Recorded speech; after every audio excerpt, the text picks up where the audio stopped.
شرور أنفسنا ومن سيئات أعمالنا من يهد الله فلا مضل له ومن يضلل فلا هادي له ونشهد أن لا إله إلا الله وحده لا شريك له ونشهد أن محمدا عبده ورسوله صلى الله عليه وسلم إن الله وملائكته يصلون على النبي يا أيها الذين آمنوا صلوا عليه وسلموا تسليما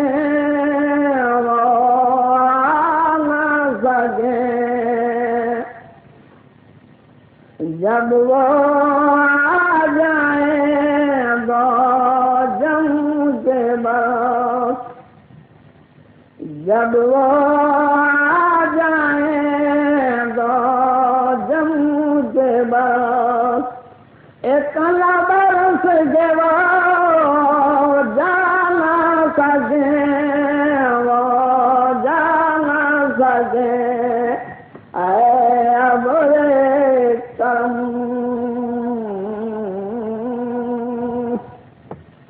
آمد ہے کس کی حور سبھی گا رہی ہے افلاک بڑھ جو دھوم مچی جا رہی ہے ہر لب سے مرحبا کی صدا آ رہی ہے تشریف جا نبی کی چلی آ رہی ہے رحمت قسم خدا کی لٹی جا رہی ہے پالو درود مومنو پھر کیا کمی ہے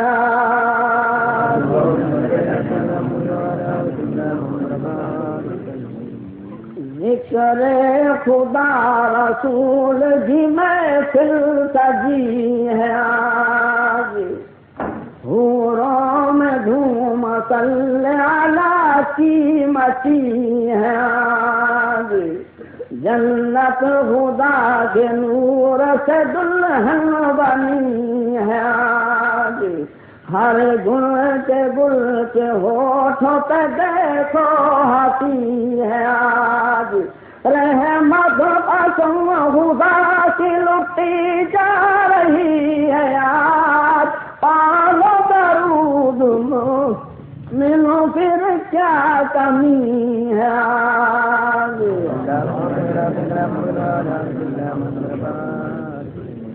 بندے خدا کے اٹھو چلو محفل نبی کی ہے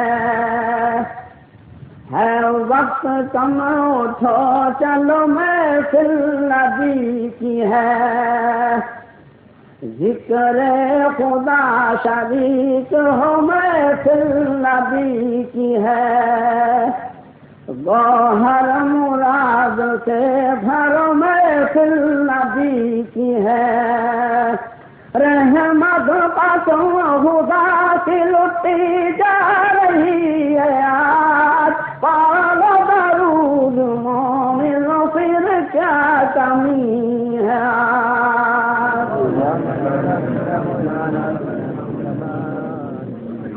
قرآن اور حدیث کو مضبوط تھام لے نہ یہاں خلاف شرع ہرگز تو کام لے بندے خدا تو ہر گھر مولا کا نام لے تو حشر میں رسول سے کوثر کا جام لے، رحمت قسم خدا کی لٹی جا رہی ہے آج، پالو درود مومن پھر کیا کمی ہے آج۔ اس بزم میں شریک جو رکن خاص و عام ہے، اس کا سنو تم مومن جنت مقام ہے، پڑھتے رہو درود گر صبح و شام ہے، واللہ اس پہ آتش دوزخ حرام ہے، رحمت قسم خدا کی لٹی جا رہی ہے آج، پالو درود مومن پھر کیا کمی ہے آج۔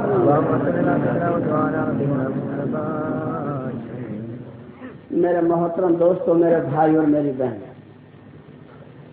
قرآن کریم کے 5ویں پارے میں سورہ نساء کے 70ویں رکوع میں 115 نمبر کی آیت میں اللہ تعالیٰ ارشاد فرماتے ہیں وَمَن يُشَاقِقِ الرَّسُولَ مِن بَعْدِ مَا تَبَيَّنَ لَهُ الْهُدَى وَيَتَّبِعْ غَيْرَ سَبِيلِ الْمُؤْمِنِينَ نُوَلِّهِ مَا تَوَلَّى وَنُصْلِهِ جَهَنَّمَ وَسَاءَتْ مَصِيرًا۔ اللہ تبارک تعالیٰ فرما رہے ہیں کہ بات معلوم ہو جانے کے بعد، ہدایت آ چکنے کے بعد، کلمہ پڑھ لینے کے بعد جو میرے محبوب صلی اللہ علیہ وسلم کی مخالفت کرے، ان کے حکم، ان کے بتائے ہوئے طریقے سے الگ چلے اور مومنوں کی جماعت طریقے سے الگ طریقہ کوئی اختیار کرے، مومنوں کی جماعت سے مراد صحابہ کرام، ان کی طریقے سے الگ طریقے پر چلے تو اللہ تعالیٰ فرما رہے ہیں ہم اس کو ادھر ہی جانے دیتے ہیں جدھر وہ جا رہا ہے، اور اس کا انجام کیا آتا ہے؟ اس کا انجام یہ آتا ہے کہ وہ جہنم میں جھونک دیا جاتا ہے، اور جہنم جو ہے وہ بہت ہی بری جگہ ہے۔ یہ تو قرآن کریم ترمذی شریف جلد 2 صفحہ نمبر 102 حدیث نمبر 500 اور 501 کتاب الایمان میں لکھا ہے۔ حضرت ابو ہریرہ رضی اللہ تعالیٰ عنہ فرماتے ہیں کہ حضور سے ارشاد فرمایا کہ یہودیوں کے 71 یا 72 فرقے ہو گئے، اور اسی طرح نصرانی کے بھی ہو گئے، لیکن میری امت کے 73 فرقے ہوں گے، یعنی اس سے بھی ایک زیادہ، اس سے بھی ایک زیادہ۔ ان فرقوں میں سے صرف ایک فرقہ جنت میں جائے گا، باقی سارے کے سارے جہنم میں جائیں گے۔ اب میرے محترم دوستو، یہاں پر سوال یہ ہے کہ اپنے آپ کو جہنمی کون کہے گا؟ وہ کتنا ہی رونگ ہو، کتنا ہی غلطی پر ہو، کتنا ہی الٹا ہو، اس کے پاس کوئی دلیل اور ثبوت نہ ہو، لیکن اپنے آپ کو جنتی سمجھ رہا ہے۔ آج ول جماعت کا فیصلہ ہے کہ ول جماعت کون ہے، یہ جنت میں جانے والی جماعت کون ہے، اس کو آج اس کی جڑ کو انشاءاللہ پکڑنا ہے، تاکہ کسی مسلمان کے دل میں شک اور شبہ نہ ہو، اس کی جڑ کو پکڑنا ہے۔ تو اب میرے محترم دوستو، سنت والجماعت ترمذی شریف جلد 2 صفحہ نمبر 108 حدیث نمبر 535 علم کے بیان میں لکھا، حضور نے ارشاد فرمایا کہ تم ایک زمانہ ایسا آئے گا کہ کثیر اختلاف دیکھو گے، کثیر یعنی بہت کثرت اختلاف دیکھو گے، اور یاد رکھو ہر نئی چیز، ایجاد کی ہوئی چیز بدعت ہے، اور بدعت کے لیے ابن ماجہ شریف صفحہ نمبر 40 حدیث نمبر 51 امور بدعت کے بیان میں لکھا ہے کہ بدعتی کا نماز، روزہ، حج، زکات، صدقہ، خیرات، فطرہ کچھ بھی قبول نہیں ہوتا، اور اس کو اسلام میں سے ایسا نکال دیا جاتا ہے جیسے کہ آٹے میں سے بال نکال دیا جاتا ہے۔ تو حضور نے فرمایا کہ ہر نکالی ہوئی چیز نہیں، بدعت ہے، بدعت ہے، اور تم ہر بدعت سے بچو۔ اس وقت جب ایسا زمانہ آ جائے تو تم میری اور میرے صحابہ کراموں کی سنتوں کو مضبوط پکڑو۔ اے صحابہ، اے لوگوں، مضبوطی پکڑو تو کیسی؟ یعنی تم دانتوں سے پکڑ لو، دانتوں سے تمہارے دانت ٹوٹ جائے تو وہ ٹوٹ جائیں، مگر میری اور میرے صحابہ کرام کے طریقے چھوٹنے نہ پائے۔ یہ آپ نے تاکید آج سے 1400 سال سے پہلے فرمائی۔ فتح عالمگیری جلد پہلی صفحہ نمبر 121 مقدمہ میں لکھا ہے کہ سنت سے مراد تو حضور صلی اللہ علیہ وسلم کا طریقہ اور والجماعت سے مراد صحابہ کرام کی جماعت ہے۔ وہاں سے جو بھی دلیل ملے، جس کا اشارہ بھی مل جائے، شوق سے کرنے لگو، اور جس کی دلیل نہ ملے، جس کا اشارہ بھی نہ ملے، صحابہ کراموں کی جماعت میں نہ ملے، اماموں کی جماعت میں نہ ملے، تابعین تابعین میں بھی نہ ملے، محدثینوں میں بھی نہ ملے، حضرت غوث پاک رحمۃ اللہ علیہ کی زندگی میں بھی نہ ملے، اس کام کو کر کے ہلاکت ہی نہیں تو پھر اور کیا ہوگا؟ اس کو کر کے ہلاکت نہیں ہوگی تو میرے بھیا اور کیا ہوگا؟ جب حضرت غوث پاک رحمۃ اللہ علیہ نے بھی نہیں کیا اس کام کو کر کے، وہ شیطانی فریب اور نفسانی دھوکہ نہیں تو اور کیا ہوتا؟ تو اب حضور صلی اللہ علیہ وسلم معراج کو جاتے ہیں، اور معراج کو سب کچھ دیکھا، اور دیکھنے کے بعد آپ کی دلی تمنا یہ تھی کہ ایسی سچی دلیل جو آنکھوں سے میں نے دیکھی ہے، بھلا کون نہیں مانے گا؟ دنیا پہ جانے کے بعد وہ محنت کروں، وہ سمجھانے میں ڈھب اختیار کروں کہ جتنی بھی دنیا میں مخلوق ہے وہ ساری کی ساری جنتی ہو جائے اور جہنم کوری کی کوری پڑی رہے۔ یہ آپ کی تمنا ہے۔ جب آپ نے محنت آ کر کی تو 3 طبقے ہو گئے۔ ایک تو 90 پہ کہنے لگے جو بھی بات حضور صلی اللہ علیہ وسلم کہہ دی، ایک طبقہ وہ تھا کہ معجزہ دیکھنے کے بعد ایمان لے آئے، اور ایک طبقہ وہ تھا کہ معجزہ دیکھنے کے بعد بھی انکار کر دیا۔ تو جب معجزوں کا انکار کر دیا تو آج کرامت کا کوئی انکار کر دے تو کون سی بڑی بات تھی؟ کون سی بڑی بات؟ کوئی بڑی بات نہیں۔ تو اب میرے محترم دوستو، جب حضور صلی اللہ علیہ وسلم کی بات نہیں مانی گئی، ٹھکرا دی گئی، رد کر دی گئی، باطل سمجھی گئی، تو حضور صلی اللہ علیہ وسلم کو جو رنج ہوا تھا وہ تو حضور صلی اللہ علیہ وسلم ہی جانے، ہم ان کا قیاس بھی نہیں کر سکتے کہ ان کو رنج کیا ہوا ہوگا۔ لیکن خداوند کریم کا فتویٰ سنیے، قرآن کریم کے 12ویں پارے سورہ ہود کے 10ویں رکوع میں 118 نمبر کی آیت میں رضا فرماتے ہیں، وَلَوْ شَاءَ رَبُّكَ لَجَعَلَ النَّاسَ وَلَوْ شَاءَ رَبُّكَ لَجَعَلَ النَّاسَ أُمَّةً وَاحِدَةً وَلَا يَزَالُونَ مُخْتَلِفِينَ۔ اے میرے محبوب صلی اللہ علیہ وسلم، آپ کا رب چاہتا تو تمام ساری کی ساری جماعتوں کو ایک بنا دیتا، تمام گروہوں کو، ٹکڑیوں کو، پارٹیوں کو ایک بنا دیتا، لیکن میرے محبوب یہ تو اختلاف کرتے ہی رہے۔ ہو گیا معاملہ صاحب۔ جب محمد صلی اللہ علیہ وسلم کو یہ فتح مل چکا کہ وہ اختلاف کرتے رہیں گے تو میرے محترم دوستوں، ہم اور آپ کسی کو بھی نہیں سمجھا سکتے۔ سمجھ میں اسی کو آئے گا جس کی قسمت میں ہدایت ہوگی، اور ان تمام جھگڑوں کا فیصلہ، ان تمام اختلافوں کا فیصلہ نمبر دینے کے بعد بھی اگر تسلی نہ ہو تو اس کا فیصلہ حشر کے میدان میں ہوگا۔ قرآن کریم کے 70ویں پارے میں سورہ حج کے 9ویں رکوع میں 69 نمبر کی آیت میں طرف فرماتے ہیں، اللہ یحکم بینکم یوم القیامۃ فیما کنتم فیہ تختلفون۔ تم جن جن باتوں میں لڑ رہے ہو، جن جن باتوں میں اختلاف کر رہے ہو، جن جن باتوں میں بحث کر رہے ہو، ان کا عملی فیصلہ خداوند کریم قیامت کے دن کر دے گا، تو دنیا میں نہیں ہوگا۔ سوچے نمبر دینے کے باوجود جب کسی کو تسلی نہ آئے میرے بھیا تو اس کا فیصلہ پھر دنیا میں نہیں ہوگا، اس کا فیصلہ حشر کے میدان میں ہوگا۔ تو اب اللہ تبارک تعالیٰ فرماتے ہیں کہ وہ تو گروہ گروہ رہیں گے، اور حضور نے کیا فرمایا کہ ایک گروہ جنتی باقی سب جہنمی. یہ تو حدیث تھی، مگر آیت کریمہ کو بھی سنیں، آیت کریمہ کو بھی سنیں. قرآن کریم کے 21 میں پار سورہ روم کے 4 رکوع میں 32 نمبر کی آیت میں فرماتے ہیں من الذین فرقوا دینہم وکانوا شیعا، جن لوگوں نے دین میں اختلاف کر کے پھر پارٹی بنا لی، پارٹی بنا لی. کل حزب بما لدیہم فارغون، اور ہر گروہ یہ سمجھ رہا ہے کہ ہم حق پر ہیں، ہر گروہ یہ سمجھ رہا ہے. وہ اس کے پاس قرآن کی دلیل نہ ہو، حدیث کی دلیل نہ ہو، فقہ کی دلیل نہ ہو، لیکن وہ یہ سمجھ رہا ہے کہ ہم حق پر ہیں. جب رانگ شاید کو رائٹ سمجھنے لگے اس کو ہدایت کے ہونا مشکل میرے. تب یہ تو اللہ نے فرما دیا.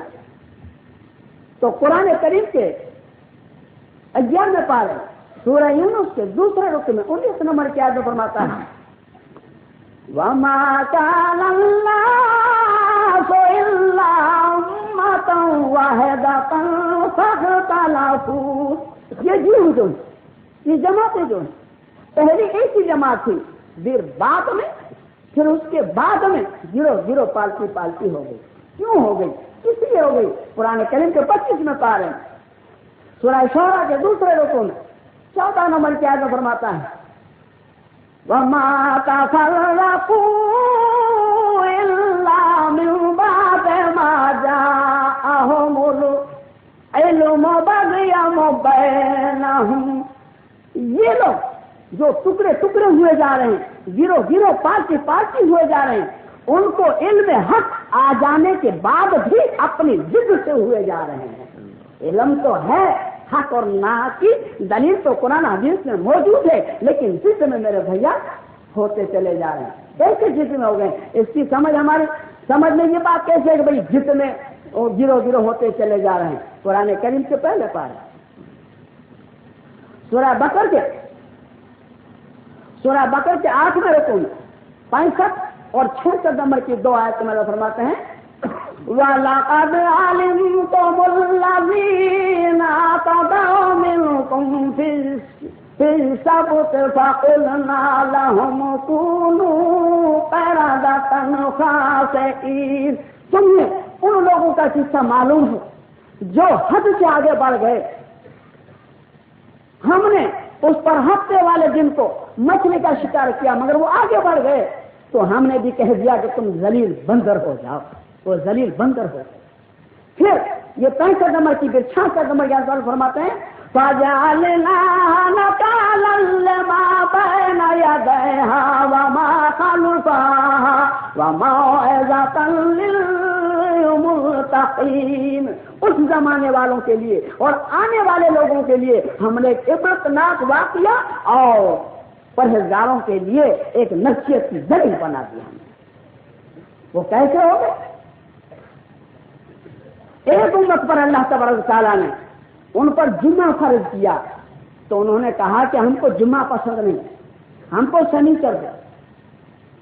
اللہ کی بات پسند نہیں کی، اپنوں نے مانگی اپنی طرف سے، تو اللہ تعالیٰ نے ان کی خواہش کو پوری کر دی. اچھا چلو شنیچر کو تم کو دے دیا، لیکن ایک شرط ہے شنیچر کے دن تمہارے پر مچھلیوں کا شکار ہے.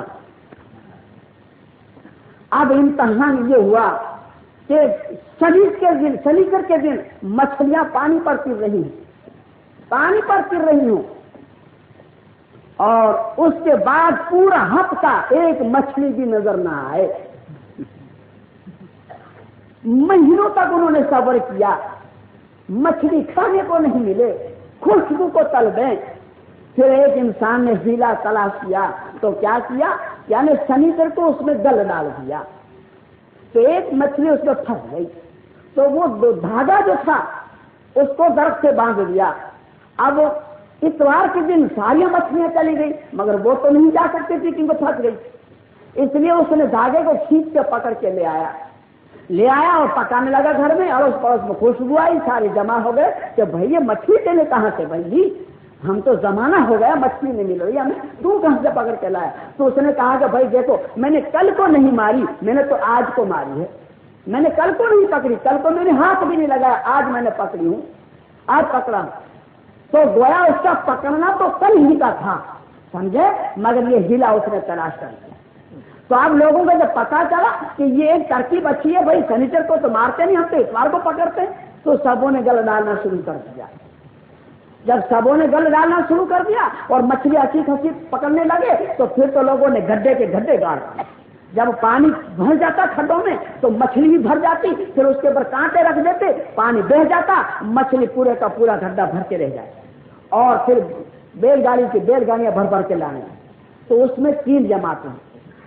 ایک جماعت تو وہ ہو گئی جو مچھلی مارنے والی تھی، اس میں ایک مولوی کی جماعت تھی جو حق پرست تھی، وہ انہیں منع کر رہی تھی کہ یہ تمہارا ہیلا ہے اور حرام ہے، اس کو مت کرو، مت کرو، خدا سے ڈرو، اس کے قہر سے غضب سے ڈرو۔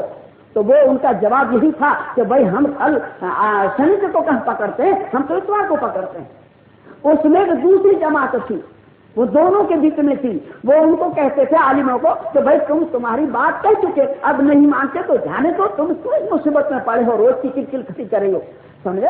اور ان کو جا کر کہتے تھے کہ ارے بھائی تم تو شنیچر کو کہاں مارتے ہو بھائی، یہ تو تم اتوار کو پکڑتے ہو، یہ خام اٹھا تمہارے دماغ چاٹ رہے ہیں، ہمیں یہ جائز ہے، یہ حلال نہیں، حرام نہیں، یہ تمہارے لیے جائز ہے۔ اس میں ایک عالموں کا جو ایسے ہے۔ اب ایسے چلتے چلتے مہینوں تک چلتا رہا، جو حق پرست تھے انہوں نے ان دونوں کے بیچ میں سے اپنی دیوار کھینچی، رہن سہن الگ کر دیا، کیا معاذ اللہ تمہارے پر عذاب آئے گا، کہیں ایسا نہ ہو کہ ہم بھی اس میں پھنس جائیں۔ اب کچھ دنوں کے بعد کیا دیکھتے ہیں کہ دن کے 9-10 بج گئے، کوئی دروازے ہی نہیں کھولتا، سارے کے سارے بند۔ کسی ایک لڑکے کو اوپر چڑھایا، بھائی دیکھ بھی تو، اور لڑکا جب اوپر چڑھ کر دیکھا تو کیا دیکھا کہ سارے کے سارے بندر ہو چکے، بڑے تھے وہ بندر، عورتیں بندریاں، اور چھوٹے بچے تھے وہ چھوٹے بندر۔ انہوں نے جا کر اندر جا کے دروازے توڑے اور بندر سب نکلے، سب پہچانا جاتا ہے یہ فلاں ہے، یہ فلاں ہے، یہ فلاں ہے، اور سب ان کے قدموں میں لوٹ رہے ہیں، لپک رہے ہیں، مگر اب کیا معاملہ تو نہیں چکے۔ تو وہ بندر 3 دن زندہ رہے، اور 3 دن کے بعد سارے کے سارے بندر مر گئے۔ یہ جو فی الحال بندر ہیں وہ اللہ کی ایک مخلوق ہمیشہ کے لیے ہے پہلے۔ تو اب اس میں وہ مچھلی پکڑنے والے ہی ہلاک نہیں ہوئے، بلکہ جو دونوں طرف ڈوگرا بجا رہے تھے وہ عالم جو تھے وہ بھی بندر بن گئے اس میں۔ تو یوں گروہ ہو گئے۔ علم حق آ جانے کے بعد آپس کی ضد کہ اس میں حرج کیا ہے، میرے محترم دوست ابھی سنیے دلیل حرج کیا ہے، حرج کیا ہے اس کو سنیے۔ اب میرے محترم دوستوں یہ اس طرح سے گروہ ہوتے الگ الگ۔ تو ہماری جماعت میں بھی کتنی جماعتیں ہیں؟ ایک تو صرف ایک قرآن کو مانتے ہیں اور وہ اپنے آپ کو سنت والجماعت ہے۔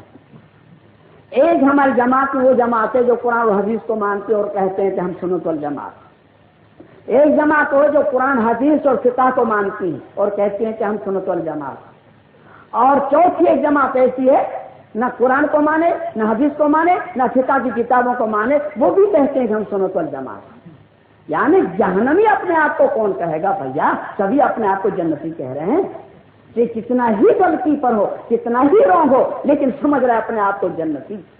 تو اب پہلے تو اس کو سن لیں جو قرآن حدیث اور فقہ کو بھی نہیں مانتی اور کہتی ہم سنت والجماعت ہیں، پہلے ان کی دلیلیں سن لو، پھر قرآن والے کی، پھر قرآن حدیث والے کی، اس کے بعد قرآن حدیث اور فقہ والے کی۔